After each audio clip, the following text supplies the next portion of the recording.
Quem não vem perde esse tipo de celebração, né? Que Deus fala de forma poderosa e age de forma espetacular. Mas também nós precisamos ser maduros de entendermos que vem quem tem que vir. E nós cremos nisso em nome de Jesus. Porque se não fosse assim, a pastora Regina não estaria aqui nessa noite. Não é não?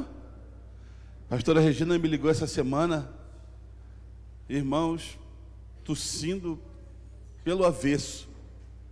Pastor Alexandre, falei, minha irmã de Deus, o que está acontecendo? Falei, Jesus, quase falei para ela, não levanta não, a mão não, pastora, fica quietinho, né? Mas hoje está aí, Deus abençoe. E talvez tivesse todos os motivos de estar em casa, descansando. O Bruno saiu dali com cara de dor, falou, pastor, a minha asa aqui, sabe? Só homem musculoso sabe o que é isso. Eu sei muito bem o que é essa asa aqui. Tem uma gordura que nasce aqui debaixo, aqui, ó. Falou, pastor, minha coluna, a minha também está doendo demais. Mas não há lugar mais reparador do que estar na casa do Senhor. Não há, querido, lugar mais restaurador, mais miraculoso do que estar na casa do Senhor. Aquele homem da mão mirrada ou da mão ressequida foi curado porque estava dentro do templo, né? E o Bruno está ali orando, graças a Deus, com a bolachinha na mão. Falou assim, ó, é curador também, né, irmão? Essa rosquinha de coco, né? Sei. Eu quero louvar ao Senhor pela vida do Henrique. Henrique, levanta a sua mão aí, filho. Esse é o Henrique, irmãos. Dá uma salva de palmas para a vida do Henrique aí, irmão. Pode sentar, Henrique. Henrique é o esposo da Clarinha. É aquela menina que entra muda e sai calada, sabe? Se você não for falar, você não sabe nem quem é a Clarinha. Fala, quem que é a Clarinha? Aquela que senta lá atrás. É ela lá, ó. Ela é a Clarinha. E o Henrique estava resolvendo os problemas lá na terrinha, no Nordeste. Resolveu os problemas, veio para cá. Henrique, que bom que você está aqui. Feliz com a tua presença. Deus te abençoe em nome de Jesus Cristo. Eu também estou feliz de hoje estar recebendo a vida desse casal. Queridos, qual que é o seu nome, santo? É o Souza? Esse nome é lindo, hein? Klausman? Vamos ficar com Souza. Souza, Deus abençoe Souza, em nome de Jesus. Você é a Fernanda e essas duas meninas gêmeas lindas. Rebeca e Isabela. E o Daniel. Essa família é linda demais. Você pode dar uma salva de palmas pela vida deles, queridos? Em nome de Jesus, Deus abençoe vocês. Danielzão, firme, velho. Esse casal estava no encontro de casais que a gente pregou na semana passada, no sábado passado.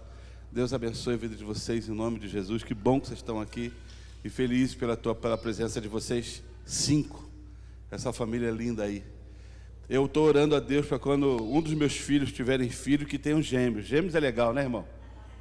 Não, gêmeos é chique, cara. É porque assim, quem cria um já cria dois, né? E o pastor Cláudio estava falando no ouvido da Sara ali, eu quero 10. Aí a Sara, 10? 10, 10.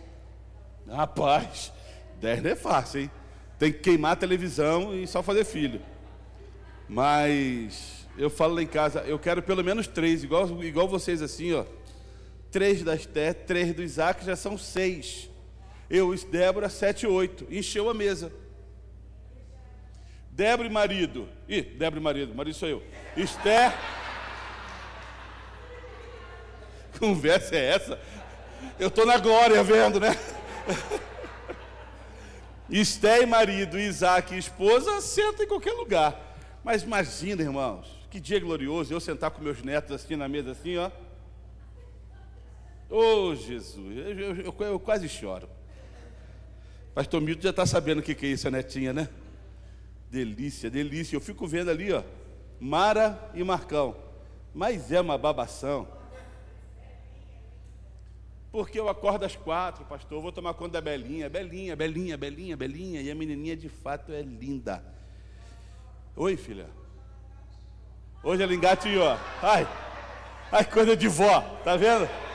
Ali, ó, a outra vó aqui, ó, filha de vó, traz a neta para poder assistir culto. E é isso aí, ó, tá dormindo. Para quem fala que criança não pode vir na igreja por causa do volume de som, aí, ó, tá dormindo. Claro, com uma voz rouca, bonita dessa, dorme mesmo, irmão. Isso é bênção, bênção do Senhor. Vai chegar o dia. Vocês são bem-vindos. Henrique, você é bem-vindo, queridos, em nome de Jesus. Feliz também de rever o que nós fomos buscar lá. O Nicolas. Nicolas, seja bem-vindo novamente. Nicolas só vem à igreja a cada 6 meses. Hoje é o dia do primeiro 6 meses. Que bom, Nicolas. Feliz de te ver. Ele quer ser o brabão de São José, irmão. O bicho está fazendo musculação porque quer ser policial. Isso aí, Nicolas. Feliz de ver também o Breno. Breno é meu vizinho. Breno trabalha na frente da minha casa. Eu saio, às vezes não vejo ele, só vejo um grito: pastor! Aí eu olho: oi, Breno. Brenão, fera. Queridos, ontem foi um dia especial, 26 anos de ministério do pastor Adolfo. 28, 26 foi o pastor Kleber. Ontem teve aniversário de 2 igrejas amigas. Pastor Kleber, o Brasil para Cristo, 26 anos. Mas ontem eu e Débora tivemos o privilégio de estar ministrando na igreja do pastor Adolfo, 28 anos de ministério. Uma igreja gostosa, linda, bem arrumada. Eu gosto de igreja bem arrumada, assim como a igreja do pastor Kleber é. A igreja do pastor Adolfo, tudo arrumadinha assim. E um dia eu fui lá, um dia eu acordei e eu falei: eu quero conhecer a igreja do pastor Adolfo. Liguei para ele e falei: pastor Adolfo, eu quero conhecer a sua igreja, depois nós vamos tomar um café juntos. E ele foi lá abrir a igreja. Eu falei: pastor, você está de parabéns, cara. Que igreja bem ajeitada, pintada, arrumada, cadeiras ajeitadas. Uma ovelha ontem da igreja falou: pastor, ele vem aqui diariamente varrer a porta da igreja. Um senhor varrer a porta da igreja, deixar tudo limpinho. Aí ele varre a igreja, varre do vizinho, varre o outro vizinho, para que não criar problemas com vizinhos. Ele varre do lado, varre tudo e vai embora para casa. E ele falou assim: sabe aonde foi a inspiração? Lá ele colocou esse negócio que põe na luz em cima, redondinho de plástico, para tampar o buraco. Fez vários buracos, colocou vários fios e lâmpadas, como a nossa aqui. Essas lâmpadas aqui, ó, de filamento, e várias penduradas. Ele falou assim: a inspiração tem sido a comunidade. Nós fomos lá, a minha nora viu e falou: nós precisamos fazer alguma coisa em cima do teclado. E nós ficamos muito felizes com isso, por ser um referencial positivo, né? Pior se fosse assim: nossa inspiração é a comunidade, como não queremos ser. De jeito nenhum. Mas a igreja assim, extremamente arrumada, tudo bonitinho, o povo bonito ali, arrumado, cheiroso. Depois um caldinho maravilhoso. Nós tomamos ali uma cumbuca de caldinho. E depois eu fui na casa do André e da Di. Mas foi um tempo bem especial. 28 anos de ministério. E é interessante aquele homem testemunhando do que Deus tem feito na vida dele. Do que Deus tem feito naquela igreja, naquele bairro. Cruzeiro do Sul ali? André? Cruzeiro do Sul. Do que Deus tem feito. Ele falou: há 28 anos, quando eu cheguei aqui no bairro, em alguns anos, mais de 40 jovens 200 jovens foram assassinados. A nossa oração, quando nós chegamos aqui, é: Senhor, todo espírito de morte, toda maldade, todo tráfico, nós oramos e repreendemos. E hoje é um outro bairro. Ele falou que estava pregando, de repente passava gente correndo e o outro atrás dando tiro. E uma das pessoas que foi ajudar ele a abrir a igreja falou assim: eu não vou ficar aqui, Adolfo. Você está louco, cara? O cara correu aqui dando tiro, matou o cara na frente. Ele falou: pode ir embora, eu vou ficar porque Deus me mandou para esse lugar. e ontem completou 28 anos de ministério. E eu agradeci ao Senhor pelo privilégio de estar ali, né, pregando, trazendo uma palavra do Senhor para o coração deles, para o coração da igreja. E eu fico feliz daquilo que Deus tem feito, e através da comunidade, né? Não sou eu, mas é o que Deus faz e usa a comunidade para que a gente possa estar. É tão gostoso quando eu recebo o telefonema e falo assim: pastor, o senhor permite que o pastor Cláudio venha pregar aqui na igreja? Eu falei: irmão, eu não tenho a chave de ninguém, né? Aí ele liga: pastor Cláudio, pode pregar? Pastor Cláudio, pastor Alexandre, eu vou pregar. Deus abençoe, vai lá. Semana passada, o pastor Lucivaldo foi pregar em, não sei o que, Branca, como é que é o nome lá? Santa Branca. Foi pregar em Santa Branca, abençoaram uma igreja lá naquele lugar, e eu sei que foi bênção. E assim é o que Deus tem feito, Deus tem movido de forma poderosa, e tudo é para a honra e glória do nome do Senhor Jesus Cristo. Amém, irmãos? Eu vou dar de Assembleia de Deus, agora as palmas louvam ao Senhor. Você pode bater palma.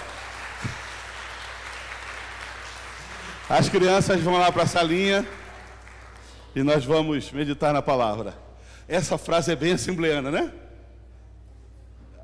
Ali, ó, Taliane agora chegou até a arrepiar, irmã.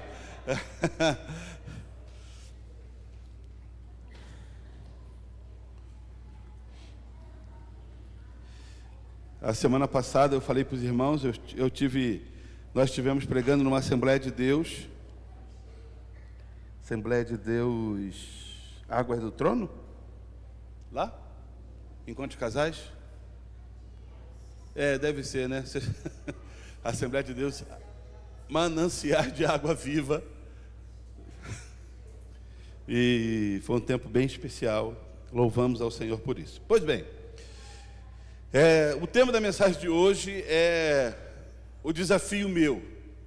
Eu poderia ter colocado uma outra forma de escrever o tema, né? O meu desafio.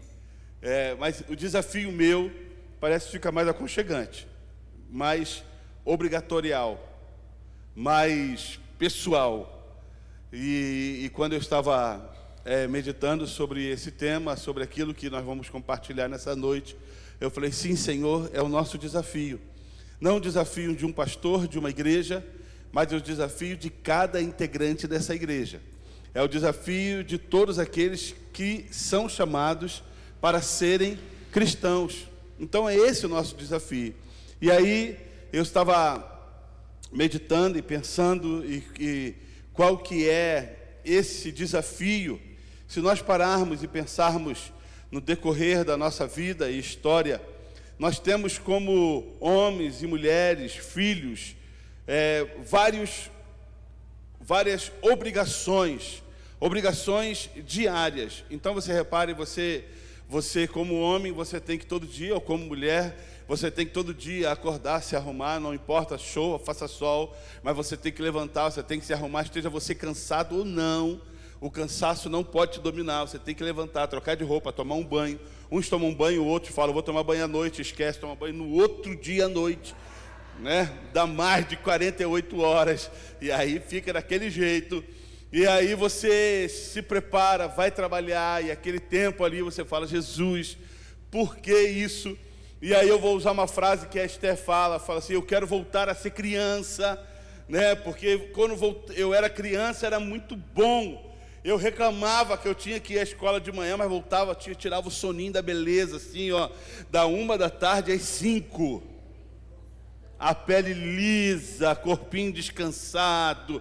Mas agora não, a vida agora ela labuta. Isso porque ela trabalha das 11h30 às 5h30 da tarde. Pesado, irmão, você não tem noção. Sentado, atendendo pessoas para fazer carteirinha. É um trabalho pesadíssimo. Ela falou: pai, a média assim, tem 4 guichês e tem 10 pessoas para trabalhar nesse guichê. E fica ali disputando quem vai trabalhar. Eu falei: isso é muito pesado esse negócio para você, filha. Mas o gostoso que é que o dia 5, dia 10, chega e cai o dinheiro na conta. Aí quando cai o dinheirinho na conta, eu falo: Esté, não esquece do papai. E ela: que pai? Que pai? Eu falo: Esté, você leva marmita para casa, filha. Então compra um quilinho de carne. Que carne? Eu não peço carne. Eu não pedi nem para nascer, quanto mais carne. E se eu vim a esse mundo, você e minha mãe têm obrigação de me sustentar. Vai acabar esse dia. E se ela falar o contrário com os meus netos, eu vou lembrar ela. Você falou isso para mim. Dá para o meu neto. E não reclama, vier. Mas nós temos as nossas obrigações, como marido, como esposa, como filhos. E isso não tem para onde nós corrermos.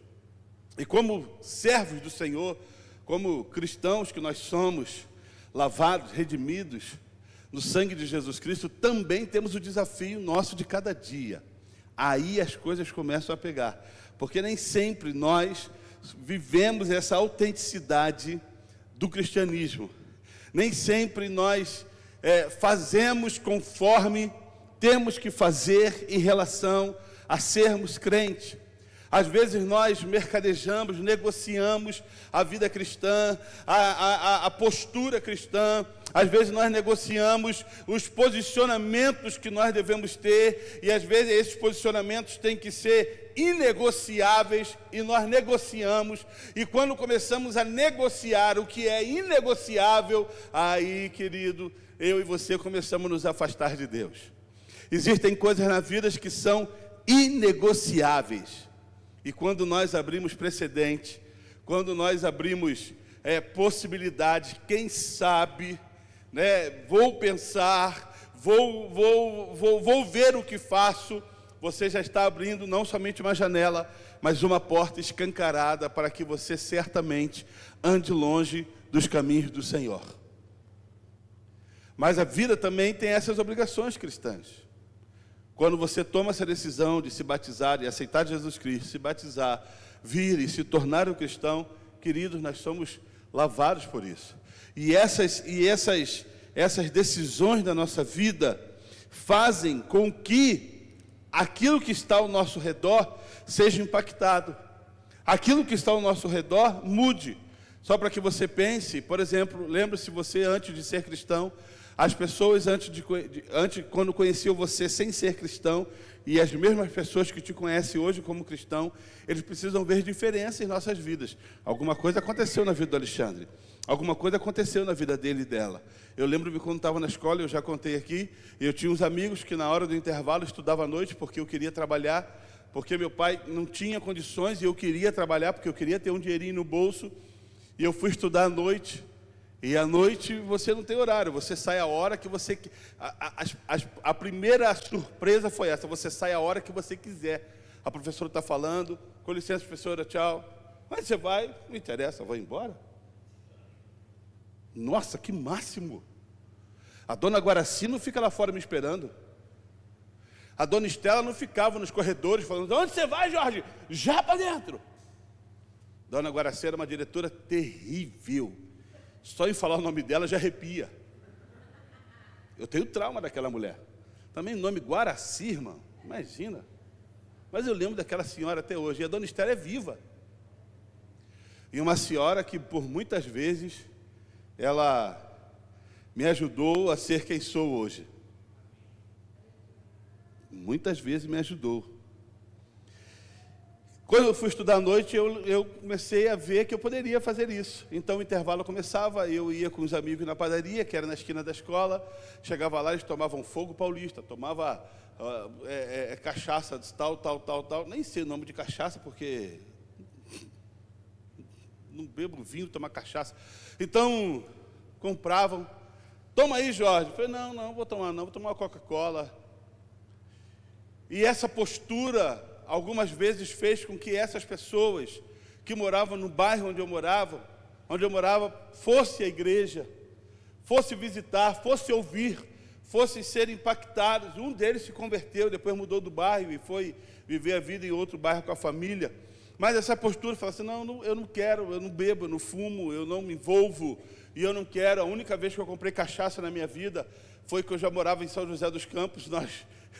Nós fomos almoçar na padaria, não sei nem o que eu fiz com a cachaça.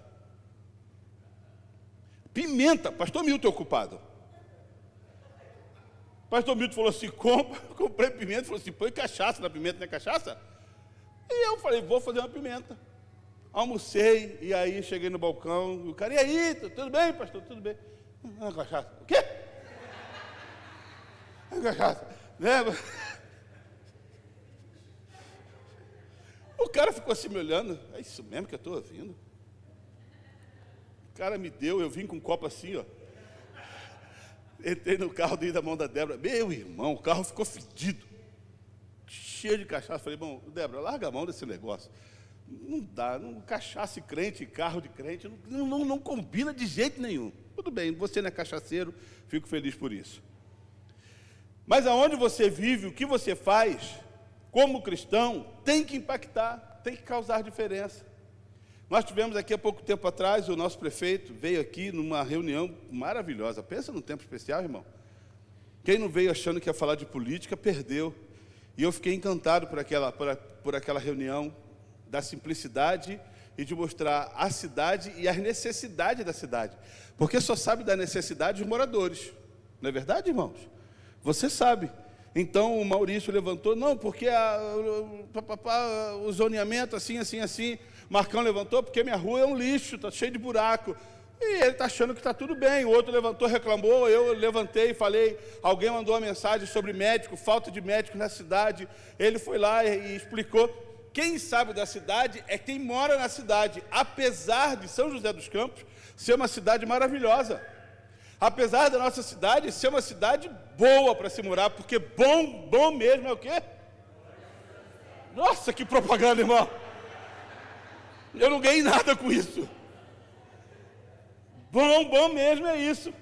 Então, mas ainda há situações que eu e você precisamos fazer para fazermos com que a nossa cidade seja uma cidade melhor.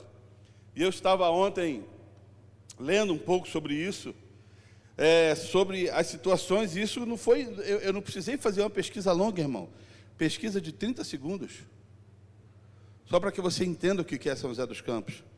Criminoso mata e queima por dívida. Homem é preso com 7 quilos de droga. Quadrilha especializada no roubo de banco. Criminoso fugitivo chileno é preso em São José dos Campos. Esse veio de fora. Casal é preso com 129 porções de droga. Dono de comércio é preso por furtar energia. Jovem é morto a tiros. Falsa profissional de psicologia é detido. Dupla de saidia troca tiro com a polícia. São José dos Campos é a cidade mais violenta. A reportagem que eu li ontem do Vale do Paraíba. Precisa ou não precisa da gente? Oxe. A igreja está inserida na cidade, no bairro, para fazer a diferença.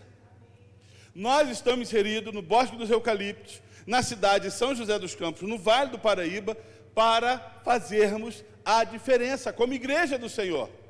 E essa é a importância de nós entendermos. Se você pegar a mensagem de quinta-feira e somar com a mensagem de hoje, você vai ter um complemento, uma totalidade do que de fato Deus quer fazer na sua vida e na minha vida. Da importância do que nós como igreja precisamos fazer em nossa cidade, da responsabilidade que envolve nossos corações. Eu fico feliz, ontem eu estava aqui na igreja e alguém passou e falou assim, lá no sinal tem um grupo de crentes cantando e tocando, evangelizando. Exatamente isso que nós precisamos fazer.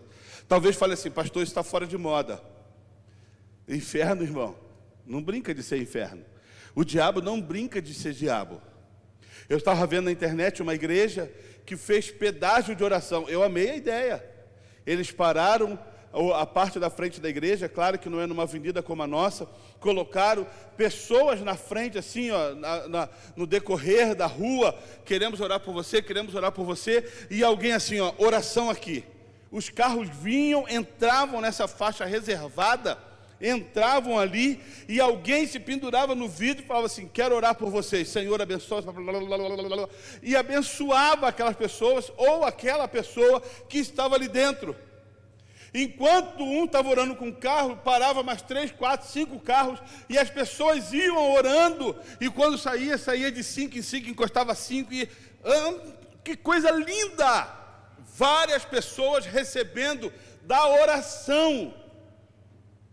O ônibus para no sinal, alguém estica uma faixa, Jesus te ama, queremos orar por você. Alguém bate na porta do ônibus, motorista, eu quero orar com esse ônibus. Abre a porta, fala, querido, você não precisa aceitar ou não, mas eu quero orar, Senhor, abençoa cada passageiro, a cada casa, a cada lar, a cada casamento. Abençoa esse motorista, Senhor, livra de todo mal, guarda todo mundo em nome de Jesus Cristo.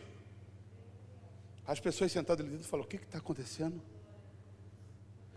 Que igreja é essa? Que povo é esse?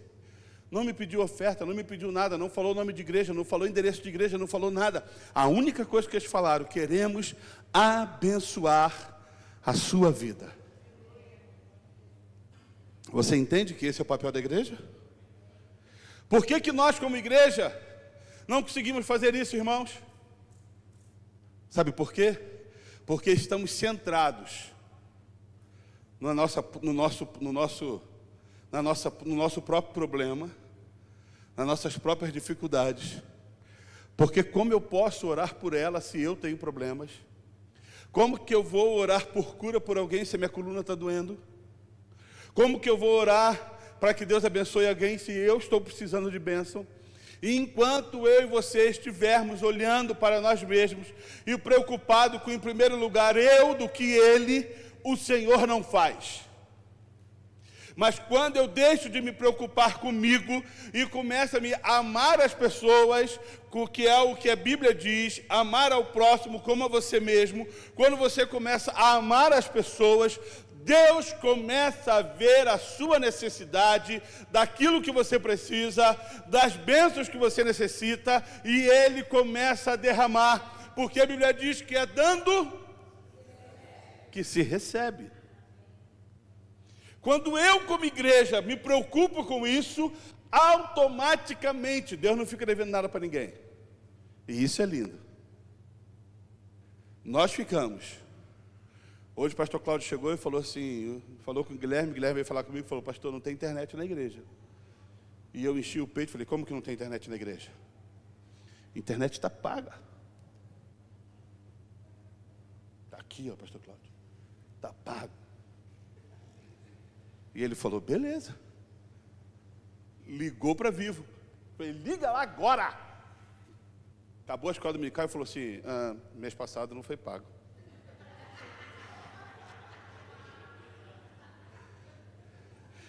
Aí eu murchei a bola e falei, o quê?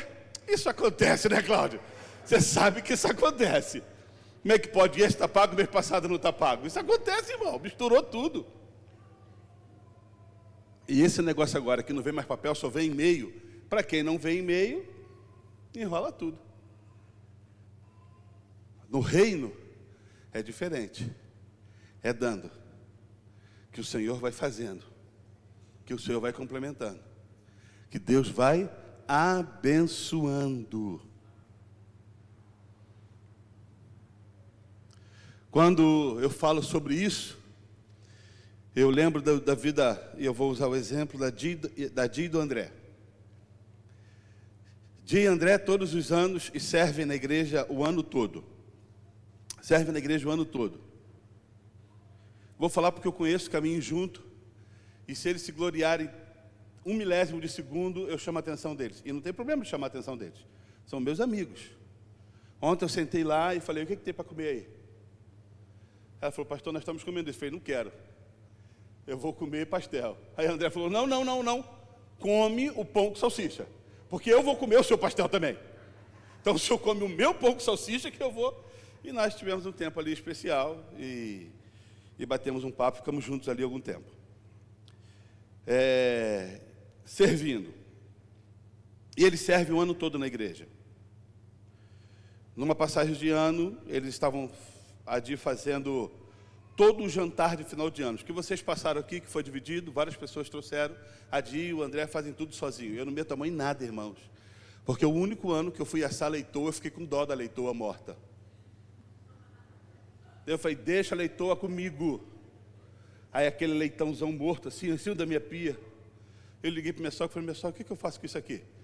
Você pega a faca, enfia no olho, arranca o olho da leitoa fora. Eu falei, eu? falei, está morta, Alexandre. Não, mas... Aí pegava a faca e ficava assim, ó. Enfia, eu falei, não tenho condições de enfiar minha sogra. Agora você pega a boca da leitoa, quebra a boca da leitoa e mete uma maçã para ela não fechar a boca. Eu falei, quebrar a boca da leitoa, e a leitoa com um rasgão aqui, ó, limpa. Eu falei, mas minha sogra, eu não vou fazer isso não. Liguei para uma pessoa que faz, maldosa, a mãe da Beth. Aquela senhora não tem coração. Acabou de matar a leitoa morta. Arrancou o olho, colocou azeitona, quebrou, colocou maçã. Falei, que é isso?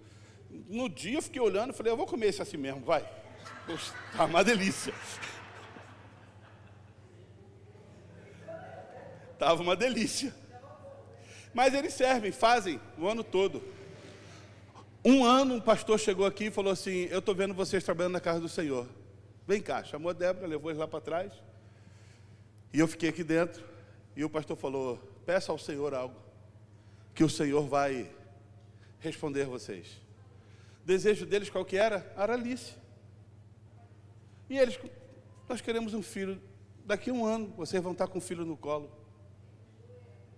André demorou de fazer esse filho. A Di estava à disposição e o André dormindo.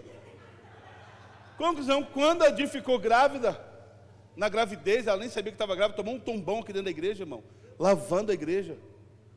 Eu falei, Di, de Deus, pelo amor de Deus, o que você está fazendo? Deus te dá a promessa, você joga a promessa fora, filha. Passou, Alice nasceu prematura.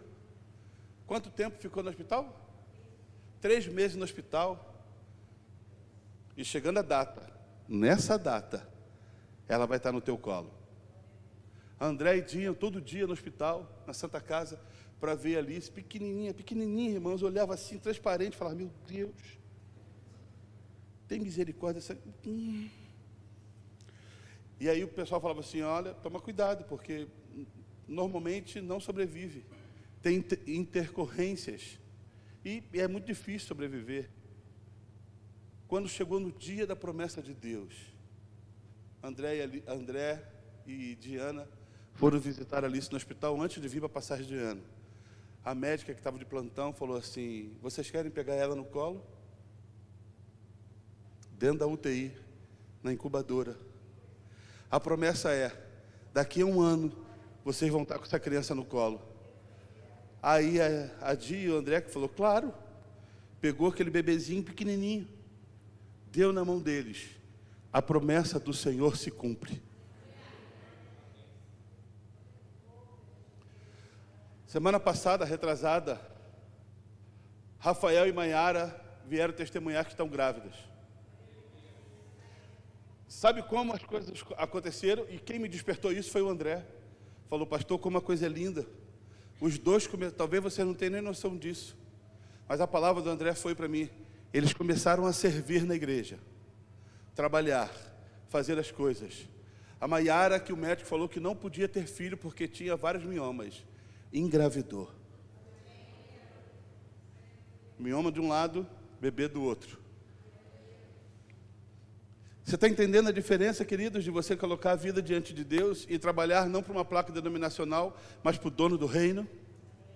De ser bênção, de colocar a tua vida diante de Deus. Pastor, mas tem quem faça. Enquanto você acha que tem quem faça, as bênçãos do Senhor não recaem sobre a tua vida. As coisas não acontecem, porque tem alguém que faça. Eu vou na igreja para ser um telespectador e assistir o que acontece, a Esté ministrando, a pastora ministrando, as pessoas chorando. Ai, é lindo. Fui para casa arrepiado. Mas isso não complementa a sua vida espiritual, se você não entender que o que acontece aqui tem que acontecer aí contigo. Tem que acontecer na tua casa, no teu serviço, no teu emprego, com os teus familiares, com os teus filhos, com os teus amigos. Tem que acontecer porque o Senhor nos chamou para isso. E pensando nisso, me veio à cabeça um texto, e eu gostaria de ler esse texto. Lá em 2 Reis, capítulo 2. Eu não vou ler o texto todo, mas eu vou ler o texto de 2 Reis, capítulo 2. Irmãos, é um trecho da Bíblia lindo. A Débora ontem tentou me explicar e eu não quis aceitar.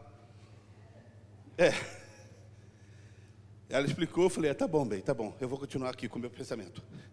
Então, mas diz assim, ó, 2 Reis, capítulo 2, versículo 19. Olha que lindo isso, queridos. A purificação da água. Alguns homens da cidade foram dizer a Eliseu, como podes ver, essa cidade está bem localizada, mas a água não é boa e a terra improdutiva. Ele disse, ponha sal numa tigela nova e traga-no para mim.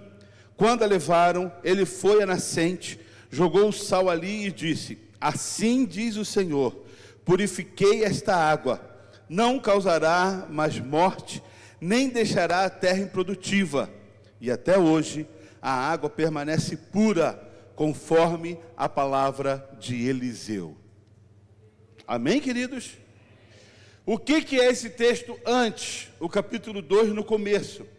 É aquela história que Elias vai ser levado aos céus no redemoinho, e Eliseu, ele anda junto, ele é o aluno, ele é o sucessor, ele é aquele que anda junto de Elias. E aonde Elias ia, Eliseu ia atrás.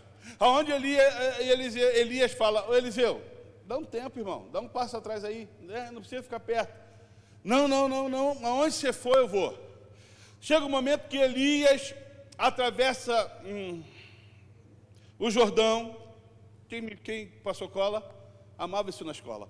Então, atravessou para o outro lado, tirou a capa, tocou, abriu o Jordão, ele atravessou, Eliseu foi junto, atravessou para o outro lado, e Elias falou para Eliseu, Eliseu, fala para mim o que você quer, irmão, fala o que você está querendo. Ele falou, Senhor, eu quero um pouco, ou eu quero o dobro, ou eu quero o que você tem, da porção da unção que você tem. Elias fala para ele, se você vê o que vai acontecer comigo, você então receberá. Se você não se distrair, se você ver, você vai receber o que você está pedindo. De repente, uma carruagem de fogo com cavalos, desce, um redemoinho vem e leva Elias embora. Eliseu fica atento, não pisca, eu fico imaginando, né? A vontade que... Oh. Parece eu quando entrou morcego aqui. Mas não perdi o morcego de vista nem um segundo. Ele não perde a visão. Quando Elias vai aos céus, ele pega a capa de Elias, vai novamente ao Jordão, toca com a capa, atravessa para o outro lado, do outro lado tem 50 homens, vamos colocar 50 seminaristas ali, aprendendo dia a dia, 50, e eles começam a falar assim, Eliseu, sabe o que eu acho que aconteceu? O redemoinho vem, Deus pegou e levou ele, mas largou ele em algum lugar por aí, talvez numa colina, talvez num vale, permita-nos que nós possamos ir procurá-lo. Ele falou, não precisa, não foi isso que aconteceu. Não, permita. E Eliseu, constrangido, a Bíblia fala que ele ficou constrangido com aquela insistência, falou, então faz o seguinte, vai lá procurar. 3 dias depois, aqueles homens voltam e falam, nós não encontramos nada, não encontramos, porque ele foi aos céus. E exatamente nesse momento começa o versículo 19, quando fala, bem, já que nós nos encontramos, aonde nós estamos, as águas não são boas. As águas não são boas para poder beber e a terra é improdutível. Eliseu pede para que traga sal, traga um prato, em outras fala que um jarro, mas pede, coloca o sal, vai à fonte e joga na fonte o sal. E declara que aquelas águas nunca mais seriam águas ruins, e a terra seria uma terra produtiva, uma terra boa. E até hoje as águas daquele lugar são águas boas, a Bíblia fala. Quando ele sai dali, um pouco mais adiante, alguns meninos começam a bagunçar com Eliseu. Ah, seu careca! Lá vai o careca! Ah, aeroporto de avião! Ah, tobogã né? E aí vai. E aí aquele homem fica furioso, amaldiçoam Mais ou menos igual o pastor Rodrigo. Eu não falei nada, soprou aqui, irmão. Eu não tenho culpa, soprou aqui, ó. É um vento. E aí o que acontece? 2 ursas saem do bosque, matam 42 meninos. E eu falei, Senhor, tem misericórdia. Um homem que recebeu da capa, um homem que agora muda a água, amaldiçoou e 42 meninos são mortos. Isso é outra mensagem, irmãos. Arquiva isso. Vamos voltar para as águas. Pois bem, quando nós lemos desse texto, algumas coisas bem interessantes se destacam em nossos corações. Se aquelas águas não eram boas, por que agora ficaram boas? Se aquelas águas não eram águas e a terra ficava improdutiva, por que agora ela muda, se torna uma água boa e a terra se torna produtiva? Porque Eliseu faz o que tinha que ser feito. Primeira coisa que nós vemos nesse texto é que ele pega dali e joga o sal. Ele usa o sal como um dos ingredientes para mudar. Claro que não é o sal em si, mas a fé estabelecida naquele lugar. Mas usa o sal para que aquela água se torne água boa para poder usar. Quando eu pego desse texto que fala sobre o sal, imediatamente, querido, eu me lembro de Mateus capítulo 5, no versículo 13, que fala, vós sois o sal da terra. Vós sois o sal da terra. E aí a Bíblia começa a falar, se nós somos o sal da terra, nós precisamos salgar, fazer a diferença. Quando nós lemos sobre isso eu me recordo, lá no Rio de Janeiro, na região dos lagos, quando eles vão extrair o sal, tem a represa de Araruama.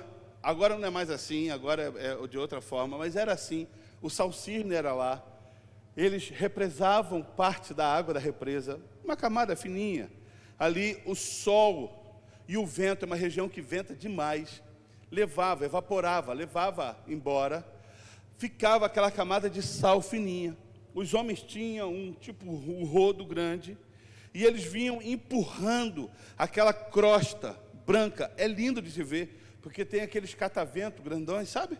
Que você vê em escola, aqueles cataventos que ajudavam, e eles vão empurrando, e você passa de carro e ainda tem essa extração, mas agora artesanalmente, fica aqueles montes de sal, aquelas montanhas de sal. O sal dali é pegado, eles pegam aquele sal, levam para a refinaria, aquele sal é lavado, porque ele vem cheio de resíduo ruim, é lavado, iodo, é tirado, aquele negócio todo. Depois esse sal, ele é lavado, ele entra numa estufa de secagem. Depois ele é triturado. É interessante que eu estava vendo como é feita a trituração artesanalmente. São 2 pedras grandes que são colocadas e ele vai sendo triturado por essas pedras para que ele se torne o sal e que eu e você comemos em nossa casa. Então, quando a Bíblia fala que eu e você somos o sal dessa terra, o sal ele serve para poder salgar, para dar vida, para dar sabor, para causar a diferença, para fazer a diferença na vida das pessoas. Se nós falamos aqui que São José dos Campos o bairro precisa de uma igreja, de crentes, de pessoas que causam essa diferença, essas pessoas são exatamente nós, o sal numa terra insípida, fazendo a diferença.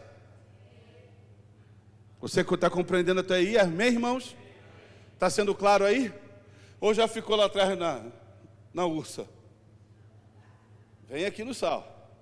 É exatamente isso que o Senhor nos convida, para sermos o sal e trazermos sabor, trazermos a diferença, fazermos essa diferença no meio dessa sociedade tão iníqua, tão pecaminosa, tão distante de Deus.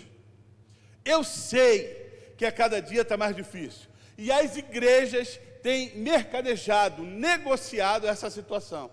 Essa madrugada eu abri o celular e estava passando o dedo no Instagram. De repente, um casal fala assim, a igreja do pastor Rodrigo, de repente eles falam assim, 2 homens, fala: eu quero te convidar para o nosso culto, para o nosso jantar de namorados.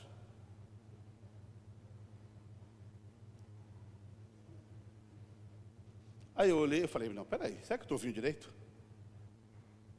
2 homens, uma igreja, e eles de mão dadas: eu quero te convidar para o jantar de namorados. Era a igreja da Flávia também. Depois que esses 2 homens fazem esse convite, eles dão as mãos e saem felizes da vida.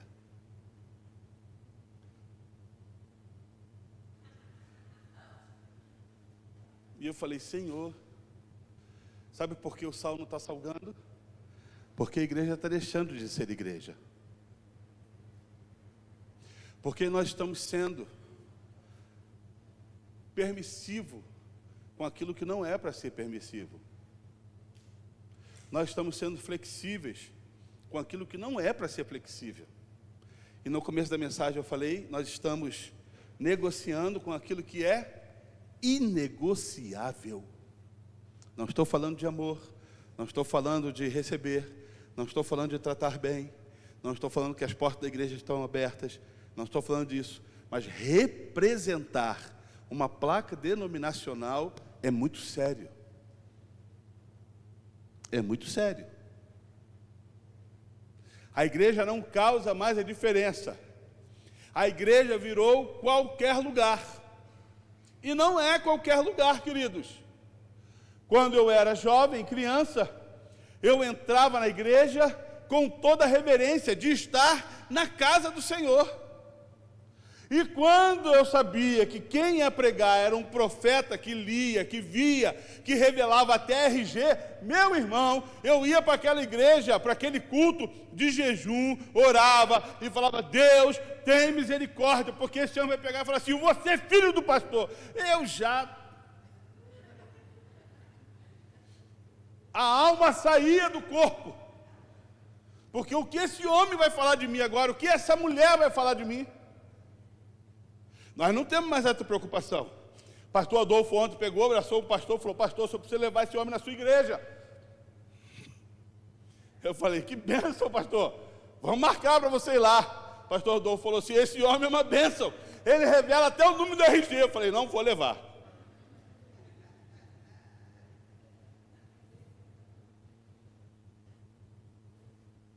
Mas você quer maior revelação do que essa?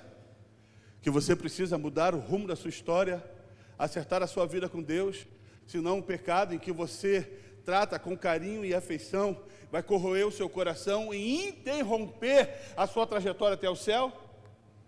Ah, já sei, faltou. Assim diz o Senhor?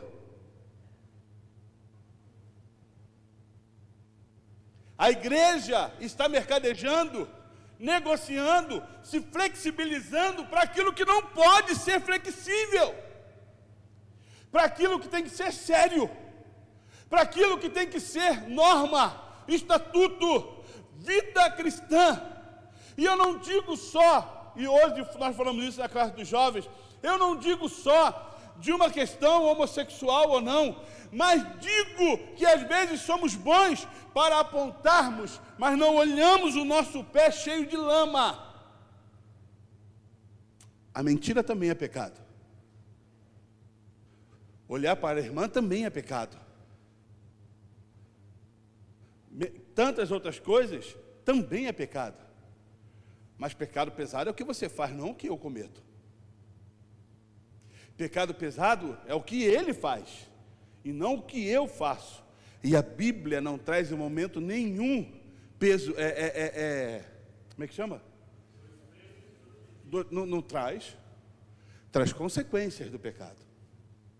Mas fala que tudo é pecado. O que o Senhor nos convida? O Senhor nos convida a sermos sal dessa terra. O Senhor nos convida a sermos homens e mulheres que possamos fazer a diferença num mundo tão pecaminoso. E aí eu estava ouvindo uma música que o Bruno ia gostar muito, é um funk. É um rap cristão, não é funk não, rap cristão. Rap você ia curtir. Olha lá. Que fala: A graça da garça. Deixa eu ler aqui a frase para vocês, irmãos. A graça da garça é uma canção do estratagema de Deus. Eles dizem o seguinte: a arte de viver em meio à lama, sem sujar as suas vestes. A graça da garça. Você já viu a garça como é que é? Branquinha. Mas ela é capaz, aonde minha mãe mora, na frente da igreja tem um valão. 3 ruas para trás tem um rio chamado Rio Sarapuí. É um lixo, já foi um rio navegável na época imperial.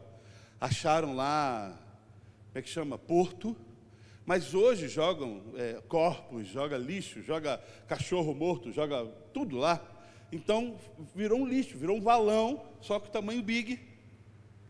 E você chega lá, é assim, é incoerente. O lugar é imundo, fede e tem uma garça limpa, branquinha, andando no meio daquela lama. Sabe como é que chama isso? A graça da garça. É exatamente nisso que Deus chama você e eu. A arte de viver em meio à lama, sem sujar as suas vestes. A arte de você viver no meio de um mundo tão corrompido, tão maléfico, jaz do maligno, sem sujar as suas vestes. Você e eu não precisamos ser contaminados porque vivemos nesse mundo. Pastor, por que Deus não me leva? Você quer mesmo que Deus te leve essa noite, irmãos? Você quer mesmo que Deus te leve? No final do culto você fala comigo. Pastor Cláudio vai orar por você. Com imposição de mãos. Óleo, ungido e tudo. Pastor Milton está aí na frente aí também. Senhor, essa madrugada, sem dor, sem peso, no último respirar de vida, leva, Senhor. Ele não aguenta mais viver nesse mundo. A Bíblia nos garante que você pode viver neste mundo, que jaz no maligno, sem contaminar as suas vestes. Quando nós lemos sobre a história de Jesus Cristo, ele passa numa trajetória nessa terra, 33 anos e meio, sem ser contaminado pelas impurezas do pecado. E fala: vocês viram o que eu fiz? Vocês podem fazer também. Vocês viram como é que eu vivi? Vocês podem viver também. Vocês podem fazer da mesma forma. Você, Alexandre, você pode. Você não precisa contaminar a sua mente, o seu coração. Você pode fazer da mesma forma. É o sal mudando a história de uma nação. É o sal mudando a história de um município, de um bairro. É o sal mudando a história da sua casa, da sua família, do seu marido, da sua esposa, dos seus filhos. É o sal mudando a história. É quando eu e você compreendemos sobre isso, e por compreender essa história, eu volto para casa e falo: eu não serei mais o mesmo, eu serei diferente. Essa semana eu estava em casa, o telefone tocou, era o vizinho daqui da direita. Me ligou e falou: pastor, o vizinho da esquerda veio aqui e falou comigo que as grades da igreja estão dando choque. E eu falei: é mesmo? Está dando choque, pastor? Falei: quem mandou ele colocar a mão no que não é dele? Aí ele: como assim, pastor? A grade é da igreja, o muro é da igreja, o portão é da igreja, por que ele colocou a mão? Tomou choque. Eu já estava meio chateado com o vizinho aqui. Não dava nem para reparar que eu estava chateado com ele, né? Tá bom, chamei o Washington, falei: Washington, está dando choque lá, irmão. O Washington veio com mais medo do que eu. Pastor, falei: Washington, mexe nesse negócio direito, irmão. Está tudo certo. Falei: tá bom, sábado nós vamos subir aí, Marcelo vem aí também, um homem eletricista, manja tudo de elétrica. Vamos vir de luva, meu amigo Renato. Pronto, está resolvido, Washington. Nossa, foi um brilho do céu. Obrigado, Senhor, pela revelação pessoal. Renato manja de elétrica. Vamos resolver isso sábado, Renato. Aí vim aqui sábado, ontem. Aí ele falou assim, você já falou lá com ele? Eu falei, eu não vou falar. Aí ele falou para mim assim, pastor, quando fala a palavra pastor, já põe um peso nas suas costas, né? Já mete um peso assim, pastor, você já ouviu falar na política da boa vizinhança? Eu falei, eu já. Então vai lá, pastor. Por Deus, irmão. Para você ver que a gente também é homem. Falei, tá bom. Falei, deixa meu carro aqui, vou lá. Fui lá, bati a palma. Falei, e aí, amigo, tudo bem? Ele falou, ô, senhor Alexandre, como é que você está? Eu falei, tudo bem, graças a Deus. Ele falou, rapaz, o pedreiro veio aí, encostou na grade da igreja, tomou um choque. O que veio na minha cabeça? Encostou para quê? Engoli seco. Falei, é mesmo, rapaz, deu choque, é? E agora? Então, pastor, perigoso, né? Falei, para quem coloca a mão, é.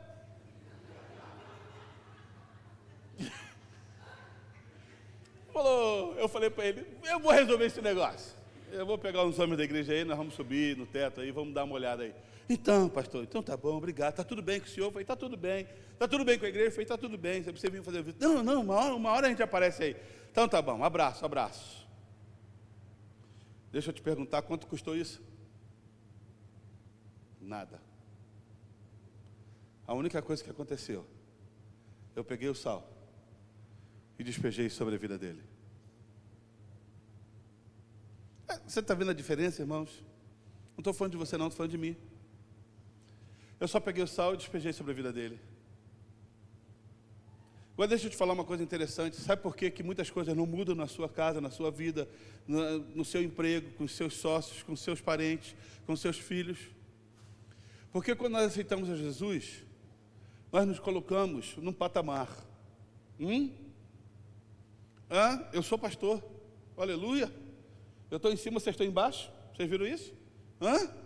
Estou no patamar mais alto. Isso é orgulho do inferno. Sabe por que eu não gosto de colocar cadeiras aqui? Porque os pastores vêm, sentam aqui, cruzam as suas pernas, semideuses. Louvor está comendo, eles estão ali, ó. Desce. Vamos cheirar a ovelha. Vamos ter cheiro de gente. Vamos viver no meio das pessoas. É muito melhor. Isso faz com que a gente seja sal. Então, às vezes, esse orgulho de vida cristã faz com que muitas coisas impeçam que aconteçam.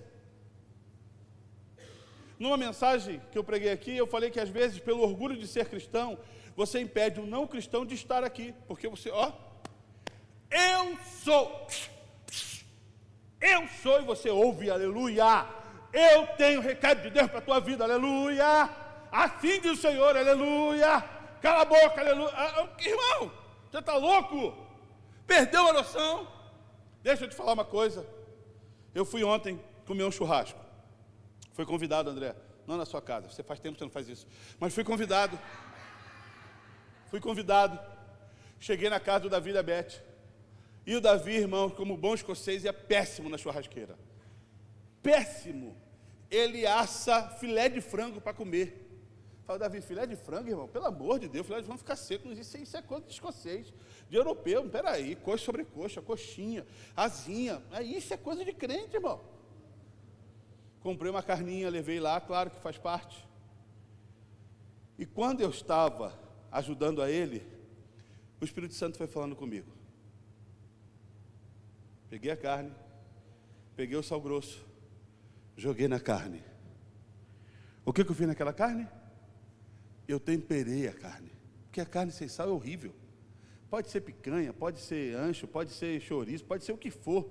Sem sal é horrível. Temperei, tombei aquela carne, joguei mais sal.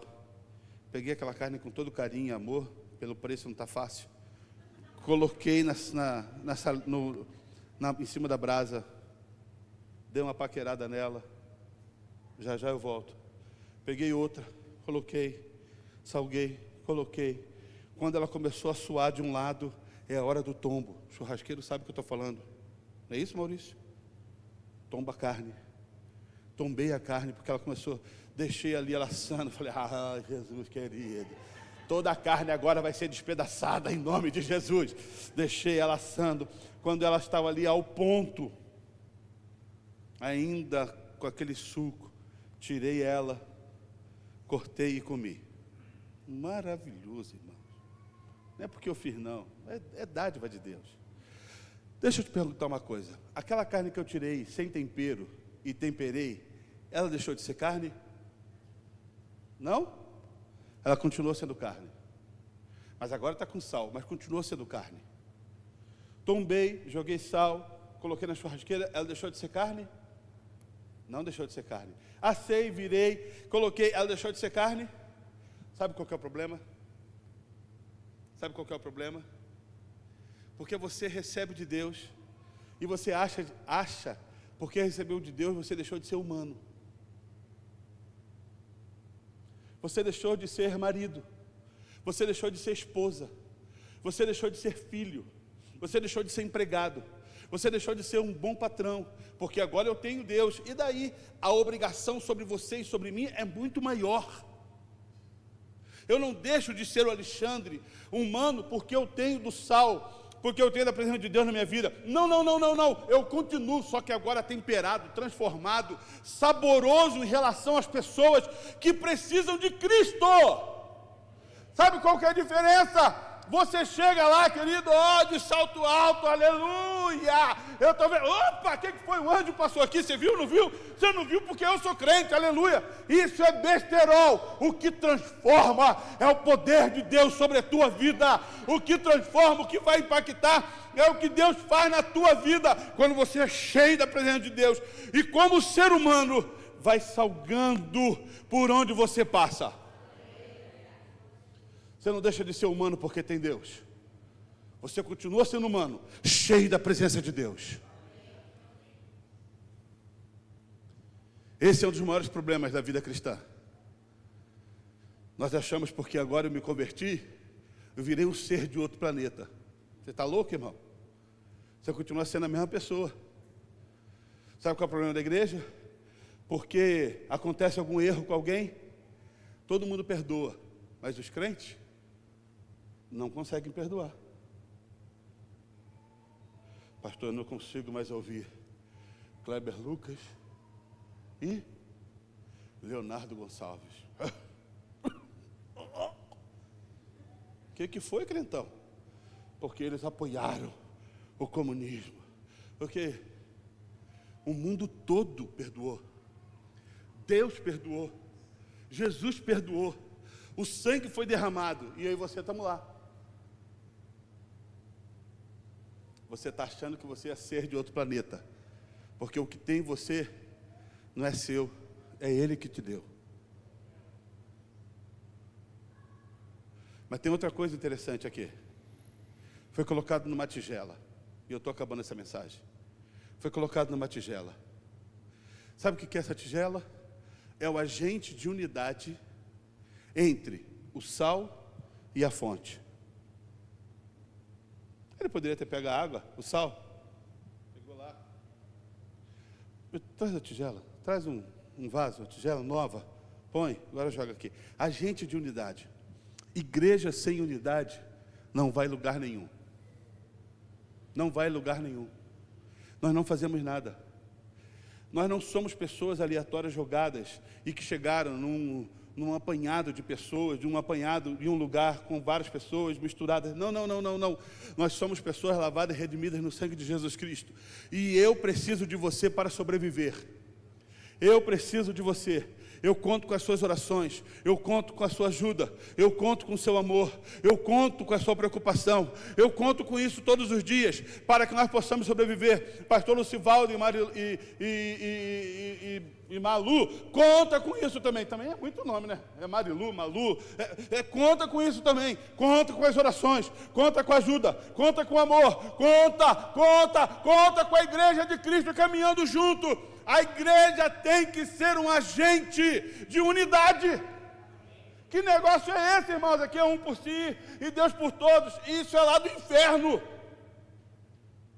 Na igreja é um por si. Não, na igreja é um por todos e todos por um. É isso aí quem é que fala isso? D'Artagnan e os 3 mosqueteiros. Que eu sou apaixonado por esse negócio.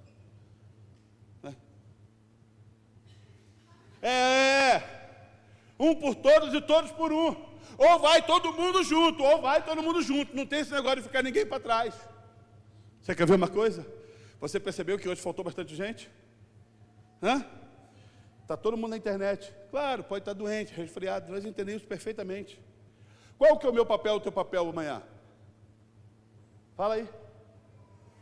Passa a mão no telefone. Você gasta tanto tempo com o WhatsApp. Querida irmã, senti falta de você. Cadê você? Você não sentou do meu lado ontem. O teu lugar ficou vazio. Isso é igreja. Pastor, mas se eu for para uma igreja que tem 10 mil pessoas, como é que eu faço? Lá tem grupos pequenos em que você pode se relacionar, que você pode estar junto. Anda sozinho porque quer. Anda sozinho porque você quer ser acalentado por outra pessoa, mas quer que as pessoas te vejam. Ô, dó! Que você está sozinho? Vem cá. Para com isso, irmão. Vira gente. Pessoas carentes. Carência. Você está sozinho. Não, procura. Aonde eu posso ajudar? O que eu posso fazer? O que eu preciso fazer para me envolver? Aonde quer? Eu estou lá. Faça parte desse corpo, irmão. Toda a água de uma cidade foi mudada, porque eles entenderam o que estava acontecendo naquele momento. Você pode ser mudado. Eu posso ser mudado. A nossa casa pode ser mudada. O nosso bairro pode ser mudado. A nossa cidade pode ser mudada, se entendermos que somos sal e que precisamos desse agente de unidade. Amanhã tem reunião da rede aqui. Sabe qual que é o maior quebra de paradigma?